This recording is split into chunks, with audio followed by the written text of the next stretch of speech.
அவருடைய பிரச்சனை என்ன? மேய்ச்சலுக்கு நிலம் வேண்டும் அப்படின்றது. மேய்ச்சல் நிலம் அப்படின்றது தொடர்பாக பல்வேறு வகையான பார்வைகள் இருக்கிறது. அதை தொகுத்து எதையாவது பேசி இருக்கிறாரா அப்படின்னா, எனக்கு மேய்றதுக்கு இடம் வேணும். இது எதுக்கு 1.25 மணி நேரம் பேசுறீங்க? மேய்றதுக்கு இடம் வேணும். ஆடு மாடுகளின் சார்பாக அவர் பேசுறாரு. நான் மலையில மேயக்கூடாதா, காட்டுல மேயக்கூடாதா, தண்ணி குடிக்க கூடாதா? அதுல அவர் இன்னொன்னு சொன்னாரு. அப்போ அந்த மாட்டு பார்வையில இருந்து அவர் மாட்டு தலைவனின் பார்வைக்கு போயிட்டாரு. என்ன சொன்னாருன்னா, அம்மா காட்டுக்குள்ள போனா சிங்கம்புலி அடிச்சு திங்கும், சிங்கம்புலிக்கும் சேர்த்துதான் என் தம்பி வளர்க்குறான். எந்த உழவனாவது சிங்கம்புலி அடிச்சு தின்னா பரவாயில்ல அப்படின்னு மாடு வளர்க்குறாங்களா அப்படின்றத யாராவது ஒருத்தர் பிரஸ் மீட் கொடுத்தாங்கன்னா, நாங்க எப்படி அதை அடிச்சு கறியா சாப்பிட்றோமோ அதே போல எங்களுடைய சக உயிரினமாகிய சிங்கம் என்னுடைய தம்பி அடிச்சு திங்குது, சிங்கம் புலி என்னுடைய தம்பி அடிச்சு திங்குது, தங்கை அடிச்சு திங்குது.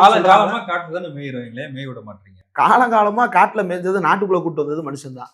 நாட்டுக்குள்ள வீட்டு விலங்கு ஆக்கிட்டீங்களே. ஆமா, வீட்டு விலங்கு ஆக்கிட்டோம். அப்போ என்ன கேட்கணும்? நீ ஆதி உரிமையாகிய காட்டுக்குள் போகின்ற உரிமையை கேட்டு எல்லா மாட்டையும் நீ காட்டுக்குள்ள அவுத்து விட்டுறணும். மாடு என்ன கேக்குது? கறியை சாப்பிடுறீங்க, பாலை குடிக்கிறீங்க, அதே மேய விட மாட்டீங்க. அதே மாட்டின் குரல்ல நான் ஒண்ணு கேட்கிறேன். ஏண்டா, உனக்காக பால் கொடுக்கணும்ன்ற ஒரே காரணத்துக்காக என் புள்ளைய என் கண்ணுக்கு எதிரையே கட்டி வச்சுட்டு என் காம்பை போட்டு அந்த இழுத்து கறக்குறியே, உனக்கெல்லாம் மண்டையில ஏதாவது இருக்கா?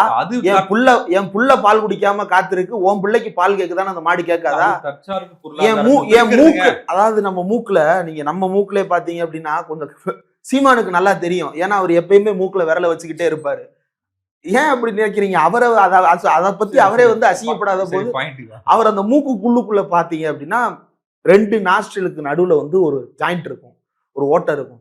மனிதனுடைய மூக்குல நீங்க இந்த விரல் முதல் இன்ச்சை தாண்டி நீங்க கையை உள்ள விட்டீங்க அப்படின்னா சரக்குன்னு நெடி ஏறி தும்மல் வந்துடும், மூக்கு அடைச்சிரும், அதுக்கப்புறம் சளி பிடிக்கும், இன்ஃபெக்ஷன் ஆயிரும். ஆனா அந்த மாட்டு மூக்குல நல்லா இறுக திரித்த கயிறை, 2 இன்ச்சு தடிமனான கயிறை மூக்குக்கு உள்ள விட்டு ஓட்ட வழியா விட்டு இன்னொரு பக்கமா இழுத்து அதை இழுத்து பிடிச்சிக்கிட்டு ஓட்டுறானே, இதை பார்த்து அந்த மாடு கத்தாதா? மாடு தானே உரிமையை பேசுது, அந்த மாடு இதெல்லாம் கேட்காதா? மேய்கிறதுக்கு ஏன் ஊருக்குள்ள இடம் இல்லை, மேய்கிறதுக்கு ஏன் காட்டுல இடம் இல்லைன்னா கேட்கும்.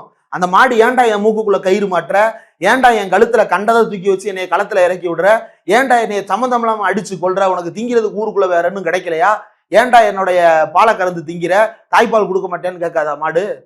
மேய்கிறதுக்கு நில வேணும்னா நில வேணும்னு கேளுங்க. மாடு மேய்க்கிறதுக்கு நான் மாடாவே பேசுறேன். எதுக்கு? நீங்க மாடாதானே இருக்கீங்க ஏற்கனவே.